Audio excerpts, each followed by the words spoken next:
এখন আর তোমার বগলে গিয়ে আগের মতো মজা পাই না। তোমার তো এখন আর কিছুই নাই। তুমিও লাল, আমিও লাল, মিলেমিশে হয়ে যাই একাকার। এই বলডা মোদি, তুই এখন সুযোগের সদ্ব্যবহার করতেছ আমার।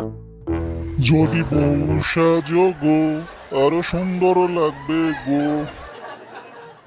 বলো বলো, আরো বলো, লাগছে মন্দ নয়, জীবনের এই স্বপ্ন যেন সত্যি হয়।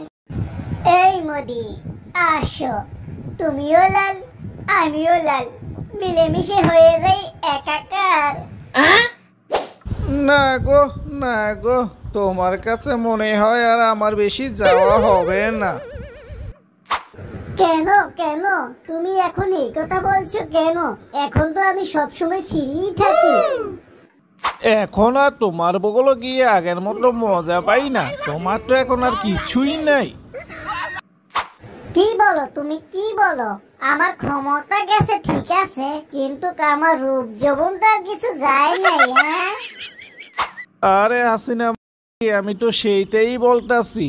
তোর ক্ষমতা যাওয়ার সাথে সাথে তোর রূপও চলে গেছে। বুঝতে পারলাম না এই একদিনের মাঝে তুই এত বুড়ি হলি কিভাবে রে। এই বলডা মোদি, তুই এখন সুযোগের সদ্ব্যবহার করতেছস। আমার ক্ষমতা ছিল বলা তো অনেক কিছুই আমার কাছে আনছস, কথা মতো অনেক কিছুই করছি। এখন তুই আমাকে বোঝা মনে করিস? মোদি, ভালো হয়ে যা মোদি। বুঝতেই যখন পেরেছিস তা যাস না, আমার দেশ থেকে চলে যা, আমার হাফ সাইডা বাঁচতে দে। তা না হলে আমারও তো ক্ষমতা থাকবো না গো।